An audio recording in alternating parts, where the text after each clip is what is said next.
Okay, this video is for Chapter 10. So let's go ahead and get started. First of all, you'll see you'll want to go and pull up My Notes Chapter 10 PowerPoints. That's what I'm going off of this morning. So if you don't have that up yet or haven't gone there, go ahead and pause the video and go ahead and pull that up. All right, Chapter 10, first slide you'll see are the assignments. For Chapter 10, I've also included some that are due this week. If it's a 2-week or a 2-chapter week, I've included the assignments that are due by Sunday, and go from there. And maybe I may have also given you one update for something due next week. Let's go ahead and get into Chapter 10, Blindness and Low Vision. You'll see chapter objectives. You'll be able to state and briefly describe the instructional implications of the 3 general classifications of visual impairments used by educators. You'll also be able to describe how blindness and low vision affect learning, motor development, and social interaction. And you'll be able to identify the estimated prevalence of children with visual impairments. Explain why it's important for teachers to know about the types of visual impairments affecting children in their classroom. You'll also be able to compare the educational goals and instructional methods for children with low vision and children who are blind. And finally, you'll be able to explain how the educational placement of a student with visual impairments can affect their opportunities to learn the expanded core curriculum and of non-academic skills necessary for overall success in life. First, then I'm going to go ahead and give you an update.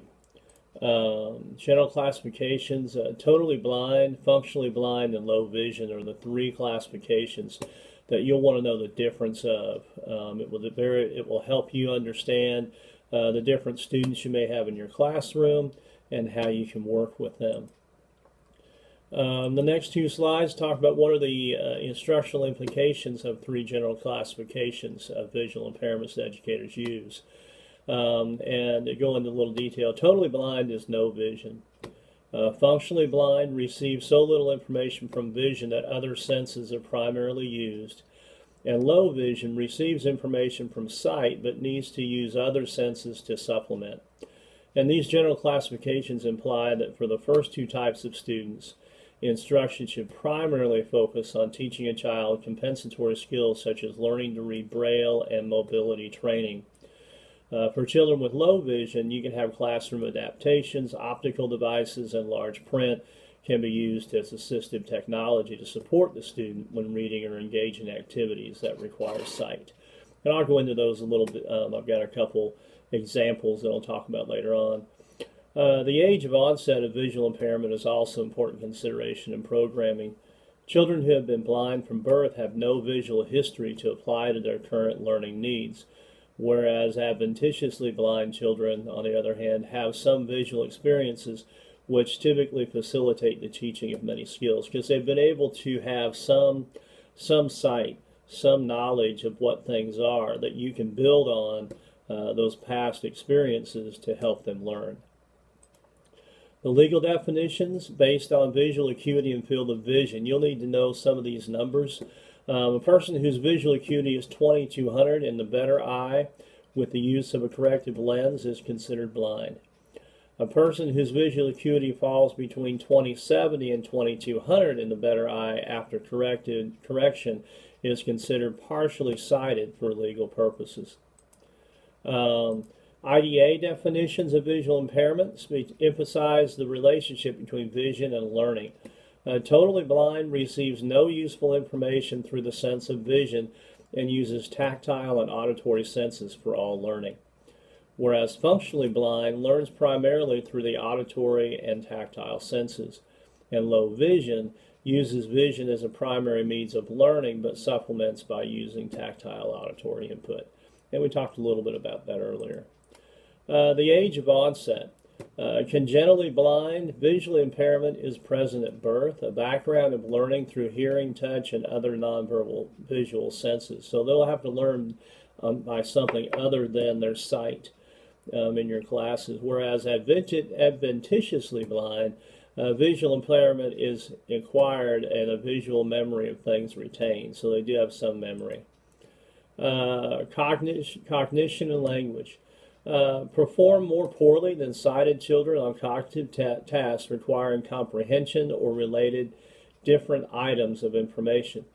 Impairment or absent vision makes it difficult to see the connections between experiences, and this is where that age of onset comes in. If you have a student that has been blind since birth, they have nothing to make connections to anything in the classroom that you're talking about, trying to teach, conversation. There's nothing there for them to recall or fall back on. Whereas if they were blind at the age of 2, at the age of 5, whatever it is they may have been blind in, they have that year or 2 or 3 or 4, whatever it may be, history of the memory of maybe colors, of things that are in the world, of trees, of nature, of things. So you can recall some of your things off of that possibility. So visual impairments precludes incidental learning. Abstract concepts, analogies, and idiomatic expressions can be difficult to understand without sight. So if you're using those in your classroom, you'll need to make sure and adjust them for students that are visually impaired. A visual impairment often leads to delays and deficits in motor development. There are 4 functions of vision in the acquisition of motor skills. There is motivation, there's spatial awareness, protection, and feedback. So a child without clear vision may move less often because movement in the past has resulted in painful contact with the environment. So you need to remember that depending on their age at that point. Social adjustment and interaction. Children with visual impairments play and interact less during free time and often delayed in social skills. And many struggle with social isolation, inability to see and respond to others' social signals, and stereotypic behavior. And the inability to see and respond to these social signals of others reduces the opportunity then for reciprocal interactions. So they may not have as many social skills because they have not utilized them, and you'll need to teach them and help them learn what that might look like. The next 2 slides, it talks about how did blindness and low vision affect learning, motor development, and social interaction, just to review. So the first slide is blank for you to maybe write in what your thoughts are and what you remember, and then the next slide has the answer. Another one on incidental learning. Children in this category don't learn from incidental learning. Incidental learning takes place when children learn from experiences and interaction with their environment. Blind children don't spontaneously make those connections between experiences, and visual impairments prevent most of that incidental learning. So you'll need to remember that. Characteristics, social adjustment and interaction. Some individuals with visual impairments engage in repetitive body movements or other stereotypic behaviors such as body rocking, eye pressing and poking, hand flapping, and hand weaving. Many persons who have lost their sight report that the biggest difficulty socially is dealing with the attitudes and behavior of those around them. The prevalence. Fewer than 2 children in 1,000 have visual impairments, and only about 1 in 200 to 250 of all school-aged children with IEPs are served under the category of visual impairments. And for example, in 2012-2013, approximately 28,000 children ages 3 to 21 received services under this visual impairment. And I know I can probably count the number of students that I've served or assisted with visual impairments at about on a hand, okay? One of them was low vision. They had corrective glasses that they were able to work fairly well in the classroom. In fact, unless the teacher looked at their information on the student, they probably would not have realized that they were visually impaired. Wore glasses like I do, like some of the others do, and was able to do fine with that. I had one student that was in my classes early on, around the 5th grade, and we had to enlarge the print.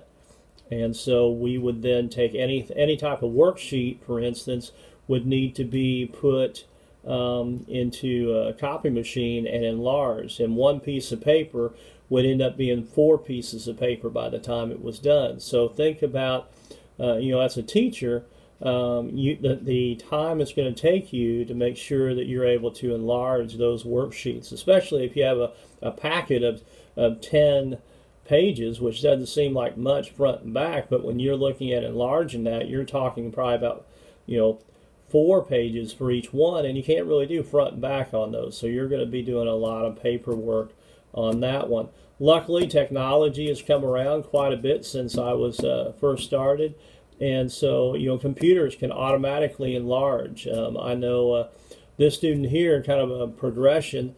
We had a machine that would fit one whole desk. It would take one whole desk to fill.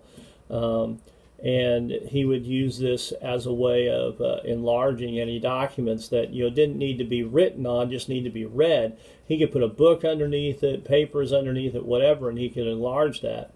And so when early on, this computer device had to follow him every grade level, and he would have one room that it would be in. It might be in a teacher's room, or it might be in the library, and anytime he had to use it, he would have to go to that room or go to the library and use it to go ahead and take care of that. By the time he got to high school, technology had changed so much that all they had to do was get a computer, and that computer was automatically set up for enlarged print, so he would always go to that computer, and he could look at anything online. Any type of document can be downloaded there, and they'd be able to utilize that. Now you can just use a laptop, an iPad. Many devices are set up to where they can easily do that. Many school-age children with visual impairments also have another disability, and are served under another disability category, such as deaf blindness or another category. The number is much larger than the data reported for IDEA. The American Printing House for Blind reported that 51,974 children were eligible for services for visual impairment. One other item that you've got to think about. Let's see here. I'm going to grab an old book here real quick.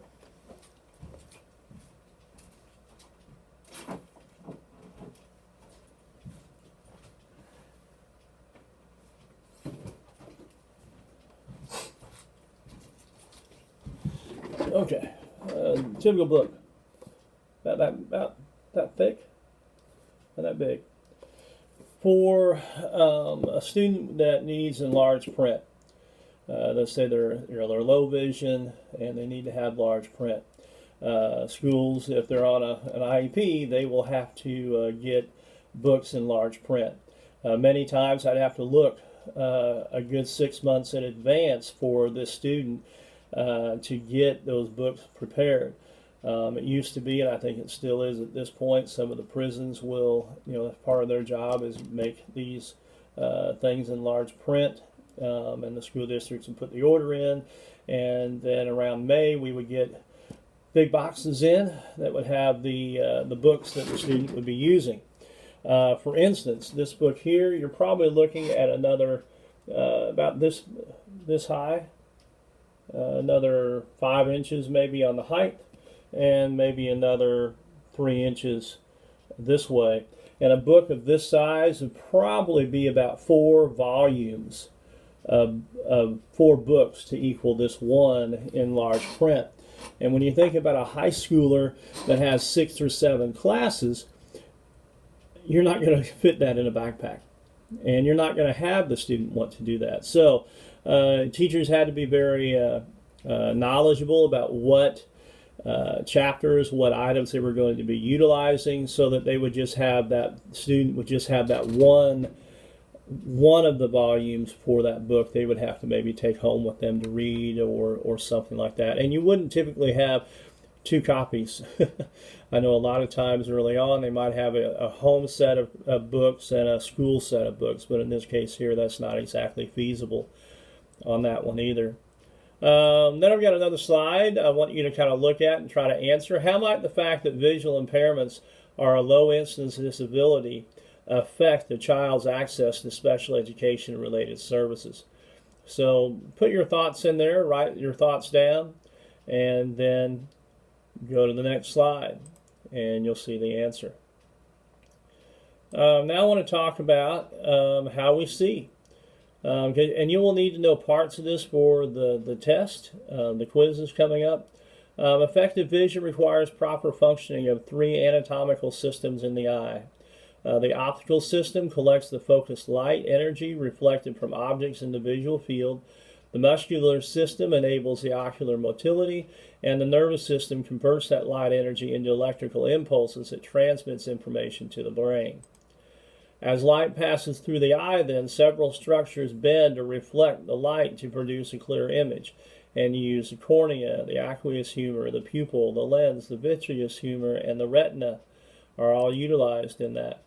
And here are some of the causes of blindness. You've got refractive errors in the myopia, which is nearsightedness. You've got hyperopia, which is farsightedness. Structural impairments involving the cataracts, the glaucoma, nystagmus, the strabismus. And then the cortical visual impairments are suspected damage to parts of the brain that interpret that visual information. Some of the educational approaches, there's Braille, which is a primary means of literacy for people who are blind. Braille is a tactile system of reading and writing composed of raised dots. Braille technological aids. You've got tactile aids and manipulatives, and you've got technological aids for reading print and computer access. We've talked about a few of those. Specialized instructions for students with low vision. 75 to 80% of school-aged children with visual impairments have some potentially useful vision. Children with congenital low vision view themselves as whole, generally view the environment as stationary and clear. They may have a sense of visual beauty, enjoy their visual abilities, and use vision to learn. Low vision offers a different aesthetic experience. Vision is not always the most efficient or preferred method of functioning for those students. I want to mention another student that I had. We talked about Braille here, the slide before. Had a student that was from India, different culture, also different language, spoke Arabic. Didn't speak very much English in the home. Parents didn't really speak that much English in the home. Also low functioning. Cognitive ability was in the low ability range, so he was in a self-contained special education classroom. Talked about Braille being the language of students that were blind. Well, in this case here, they tried a couple times with this student, but because of the cognitive abilities, that was not a possibility at that point in time. They tried a couple times as the time went on, but still was not effective. And since English was not spoken as much in the home either, it was a trial. But we did have O&M, orientation and mobility, a person come in once a week, and they would go around the building and help with cane usage and help with other items that would help him become more self-sufficient getting around the building and also any other place that he would have to go through during the day. O&M is typically used even in college level. Typically, if they're going to go to college, they will work out with VR for the blind to have O&M come by, and the student in O&M will go ahead and walk the campus, get an understanding of where their classes are, and help them navigate through that system just like they were in high school. So there's also an educational specialist that can come in weekly or bi-monthly and help with educational processes that might benefit that student and also be a help for the teacher also. So those are some other items that can come into play. Functional vision and visual efficiency teaches the use of remaining vision. It encompasses the following skills: awareness, fixing or locating, scanning and tracking, gaze shifting, discriminating, and visual sequencing. The fundamental premise underlying the development of visual efficiency is that functional vision is learned behavior and therefore teachable. Some of the optical devices you'll see students use, of course, glasses and contact lenses, handheld telescopes and magnifiers. A lot of times the students would have their own little paper-sized magnifier that they could use. Prisms and fisheye lenses, closed-circuit television systems, and augmented reality systems. We talked about books in print. 62% of students with vision impairments read printed text. Approaches for reading printed material with low vision include approach with magnification, lenses, and large print. We talked about actually all of them so far. Classroom adaptations. You want to look at proper lighting. You want to make sure desks with adjustable or tilting tops. Writing paper, modified worksheets, and chairs with wheels are very good things to have. Listening skills. Children with visual impairments, especially those that are blind, must obtain an enormous amount of information by listening. 80% of information received by a normal sighted person comes through the visual channel. And here's something you'll find very interesting. A listener can process auditory information at more than twice the speed of the average oral reading rate of about 120 words per minute. With practice, students can listen to accelerated and compressed speech at speeds of 275 words per minute without affecting comprehension. So this is one area that the students can get practice on and help with those types of situations. Next one is another couple slides of question and answer. So the first slide, why is it important that teachers know about the types of visual impairments affecting children in their classroom? So write down what your thoughts are. Pause the video and then turn it back on and see what the next answer is. All right, look at your next slide and see if you came close. The one thing I do want to mention, the general education teacher can be the key catalyst of failure of inclusion. As a general ed teacher, as it said before, many of the students will have you as your teacher. You'll need to make sure that you're able and pretty versed in how to make sure that child is part of your classroom. Reading print. Strategies for accommodating the slower reading rates of most children with low vision include providing 1.5 to 2 times as much time as sighted children need for reading. So if you're doing a reading in your class, you'll need to take that into consideration. Ensuring sufficient time to study and use auditory reading aids, allowing extra time on tests. Here's another question and answer. How do the educational goals and instructional methods for children who with a low vision differ for those children who are blind? So go ahead, write down your thoughts, pause the video.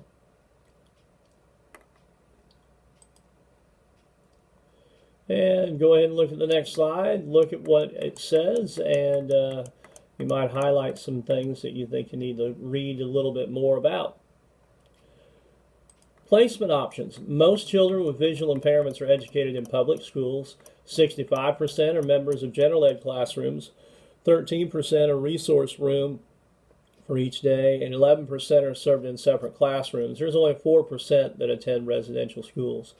Most students who are included in general ed classrooms receive support from itinerant teacher consultants.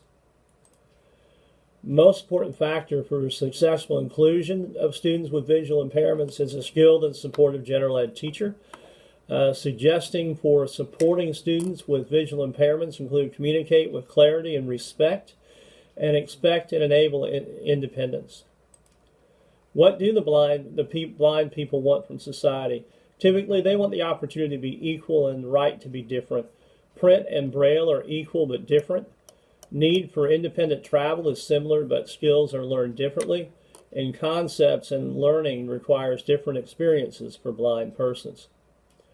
And lastly on the slide, go ahead and click that and look at the Missouri standards and indicators, and you'll see it's only 2 pages there, but you'll want to look at it. Let's see here.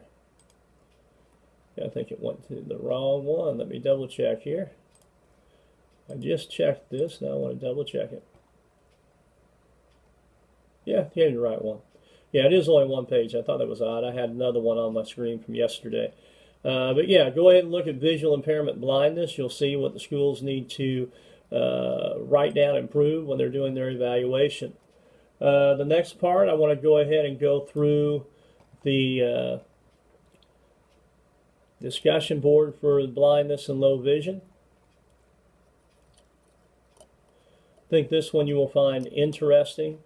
Haven't had anybody hurt on this one yet. You'll find out what I mean here in a second.